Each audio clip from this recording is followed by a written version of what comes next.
Welcome back, everyone, and look, we got a new background. We've unlocked a new background on the channel finally. The reason why I haven't had my bookshelves as my background for my previous videos is because I didn't want to spoil my library tour. I know that's kind of dumb, but finally the library tour's out, so there's nothing to spoil. So I'm going to start using these bookshelves as my background for my videos now. Unless you guys like the black curtain, you guys can let me know down below in the comments if you guys prefer that. I don't know why you would. I think it's more engaging to look at these books, but let me know down below if you guys want me to keep this background. And yeah, we're not here to talk about my books today.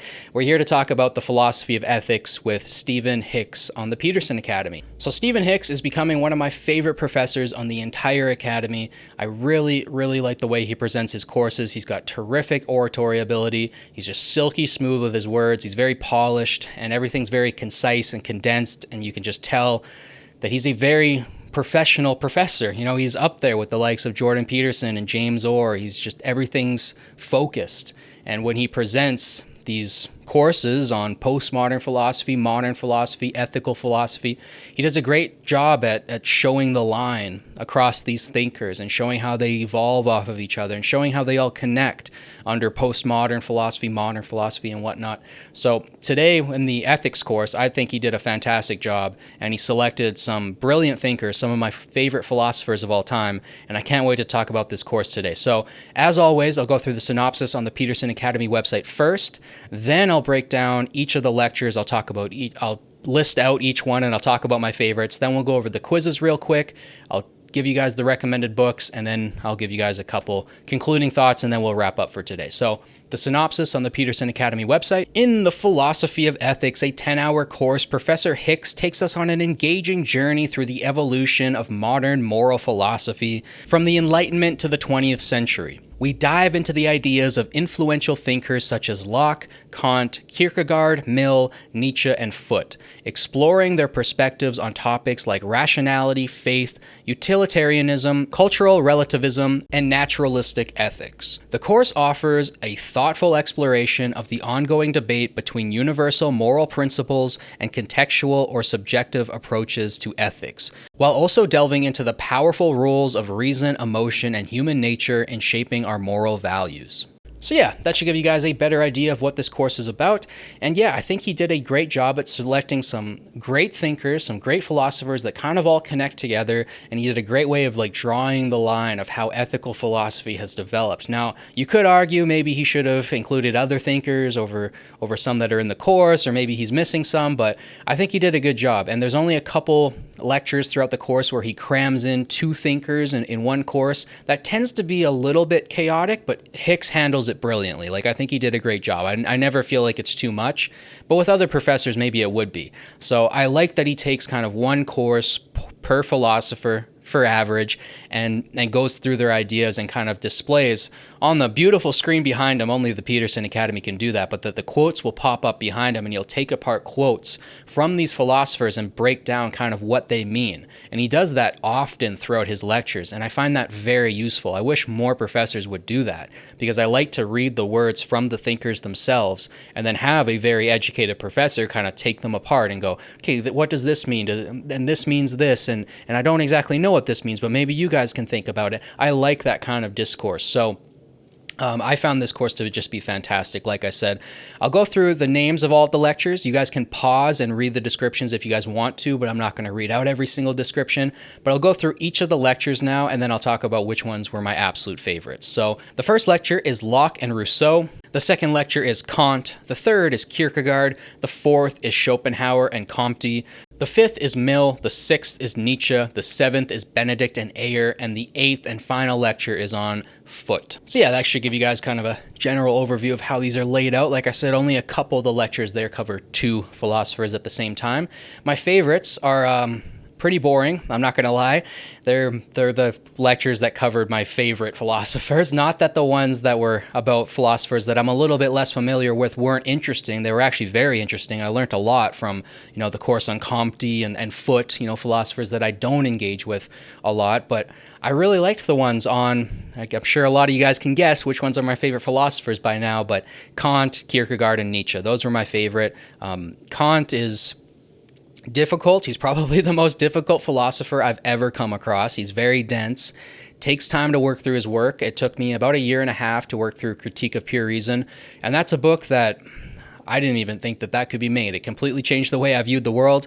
I don't exactly know how to put that all into words yet, but eventually I'll make some videos on Kant when I understand him a little bit better. But reading Critique of Pure Reason it opened me up to, well, what Kant tries to do in it is he tries to use language to explain reality, like not on a physics level, on like a metaphysical level.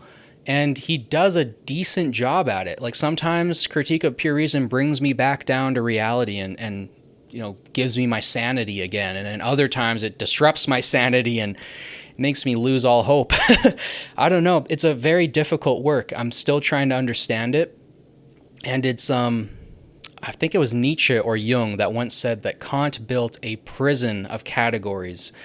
And I think that that's true to some degree. And yeah, I'll have more on Kant in the future when I understand him better. Like I said, it took me a year and a half to work through Critique of Pure Reason. I've only read a little bit of Critique of Judgment. Past that, I haven't engaged with Kant all that deeply, but from what I have read of his, very, very interesting figure and very influential to my thought, I think.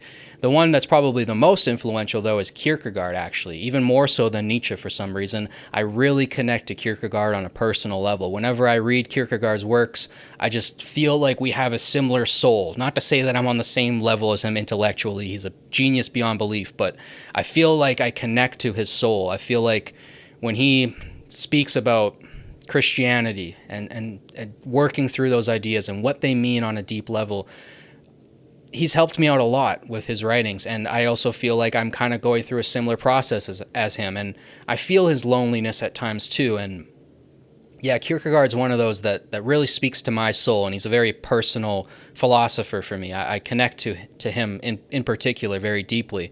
And then Nietzsche, obviously, is one of my favorite philosophers of all time for how individual and unique he is. He's probably the most individual philosopher that's ever existed. His ideas of will, and I know that's not really his idea. Schopenhauer kind of laid that out, and then Nietzsche expanded on it. But I think the way Nietzsche talks about the will, and I will have a video out on the will to power soon. I actually have a video out on Beyond Good and Evil coming out this week and why you should read it. But when Nietzsche talks about, letting that unique quality that's within yourself, that thing that makes you you and makes you unique and makes you that person that you are, letting that come out and let it flourish and let it spread its wings into the world and not to keep it trapped inside. Obviously, I'm saying this much worse than Nietzsche did. He put it in much more elegant language, but a lot of what I've read from Nietzsche has really helped me to become the person that I am today. I think Thus Spoke Zarathustra, I can never say the name of the book. Thus Spoke Zarathustra is one of those works. It's in my top 5, top 10 works of all time, fiction or nonfiction. It's a very influential work for me, but reading that has really helped me to make this channel and to start my own adventure and to start my own thing. So yeah, my favorite lectures were, Kierkegaard, Kant, and Nietzsche, my favorite philosophers. Not that I didn't like I said, the other lectures on the philosophers who I'm a little bit less familiar with. They were very interesting, very engaging lectures in the course. I learned a lot from them. This was a fantastic course, one of my favorites for sure. So I'm going to go over the quizzes real quick, and then we'll talk about the recommended books. I'm getting a little bit redundant when I talk about the quizzes, so I'll probably stop talking about them now in my review videos.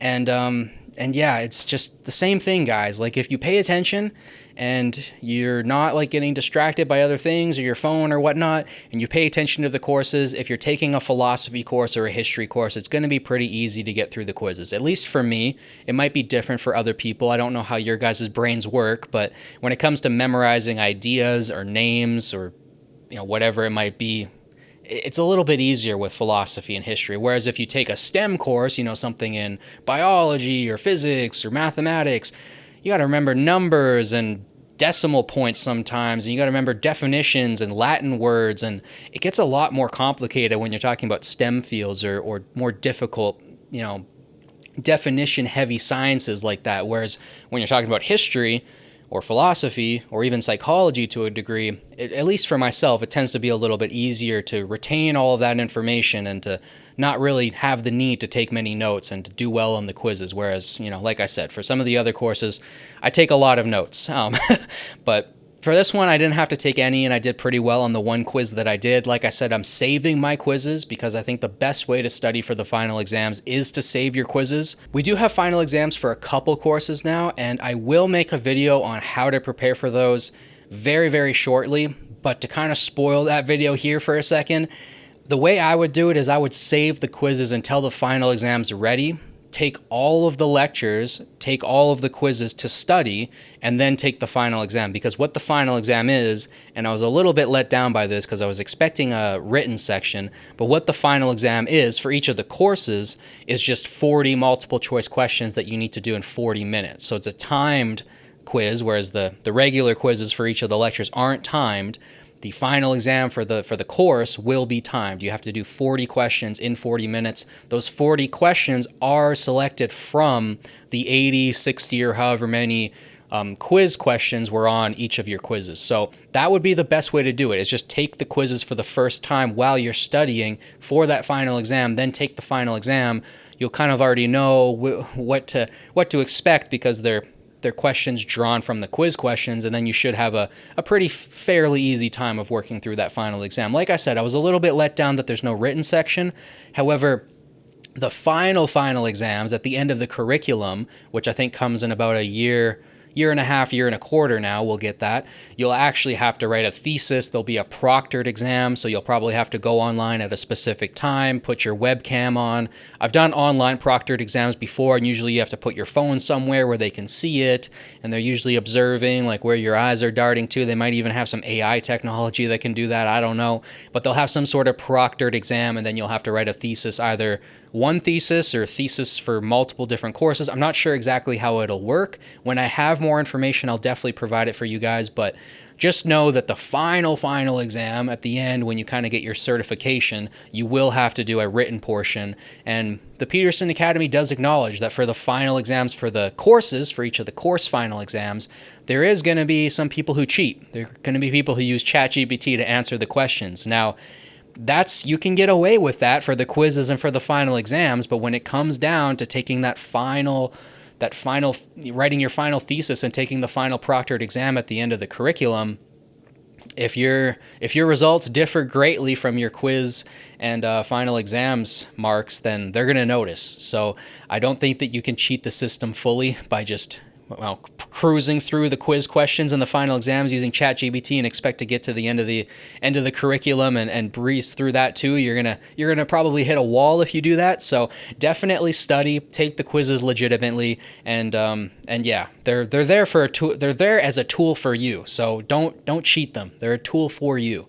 And yeah, that's all that I'll say when it comes to the quizzes. I know I just kind of spoiled my quiz video there, or my final exam video there, but yeah, you guys probably still want me to make a video kind of detailing out exactly how I study for it, maybe give you guys examples of some of the quiz questions. So I'll have a video like that out in about a week or two. I might want to take one or two more final exams just to get a full feel for it. But yeah, that's what you can kind of expect for that. So yeah, that's enough of the quizzes. Let's look at the recommended books. So for this course, there are 3 recommended books. I know some people have been saying that there should be more recommended books per course, and I totally agree with that. I think for the courses that they already have, they should go back and add more recommended books. I think anywhere from 5 to 10 is probably a good amount per course, but we are seeing more and more. So there was a course that was released yesterday from the time of recording this video that is on finance, and that course has 4 recommended books. So hopefully we start to see more and more. I know I took one course where there was only 2, and that was a little bit disappointing, but I think that might have been on Bonhoeffer, which is a little bit understandable. But for the recommended books for this course, which is what you guys are wondering about, is Kant. A work of Kant that I haven't actually touched yet. Most of Kant's writings I haven't dove into yet. There's a lot of writings when it comes to Kant, and I've only really read Critique of Pure Reason start to finish, and I've read a little bit, like I said, of Critique of Judgment. Past that, I haven't engaged that deeply with Kant yet. He's somebody who I'll be struggling with for the rest of my life, I'm sure, but Groundwork of the Metaphysics of Morals is the recommended book for Kant for this course. I haven't engaged with that yet, but I definitely will at some point in the future. And then John Stuart Mill's Utilitarianism. I've only read myself On Liberty. That's the only work of Mill that I've read myself. It runs approximately 140 pages long, so you could read it in about a day or two. It's not too difficult to work through. But I read this one, I think in high school or just coming out of high school, and definitely one of those philosophical works that you need to read. It's one of the most essential, but I haven't dove in that deeply into Mill, or as deeply as I want to yet. So utilitarianism is probably going to be the next work from Mill that I pick up. And then we have Natural Goodness by Foote. Again, a philosopher that I haven't dove into yet, but eventually I will get around to reading Natural Goodness as well. So yeah, not too much to say on the recommended books there because I haven't read any of them.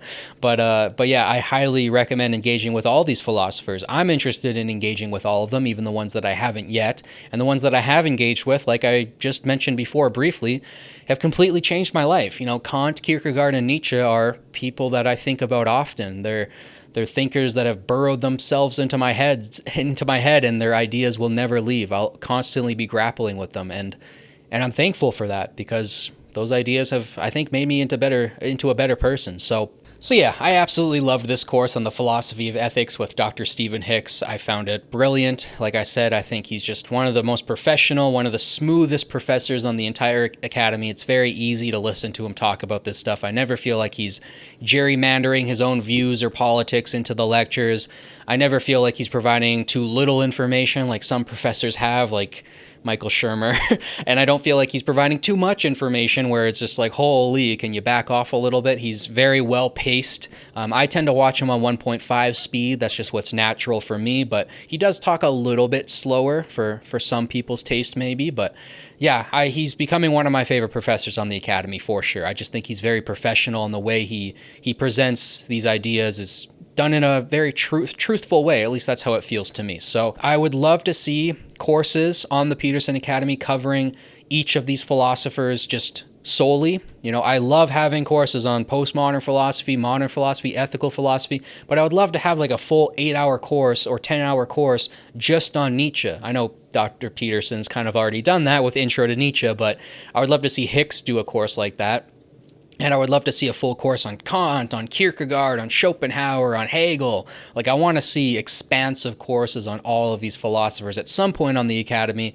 And you know what? I might eventually do that myself on this channel when I'm a little bit more familiar with these thinkers. I've read almost all there is to read when it comes to Nietzsche. That's probably the philosopher that I'm the most well read on, but I don't feel like I'm anywhere close to being able to teach a course on Nietzsche. I do have a reading guide for Nietzsche, but that's just me laying out in which order I would read his works. That's not really me diving into his philosophy or pulling apart his ideas in any depth, but at some point in the future I will. I'm constantly trying to learn more and more and more, and when I get to a point where I feel like, you know, I could probably talk about this with an air like I know what I'm talking about, then maybe I'll make for you guys some like courses or some analysis videos where we go deeper into the philosophy of these thinkers and try to break it apart and provide some new commentary on their works. So that's all that I have for today, guys. If you guys like this video, don't forget to like, subscribe, share with your friends to help boost this channel and the algorithm. If you guys have any questions about the course, or if you guys have taken the course and you guys want to let me know how you feel about it, definitely let me know down below in the comments. Thank you guys so much for watching. As always, it means the world to me. I'll catch you guys in the next one. Peace.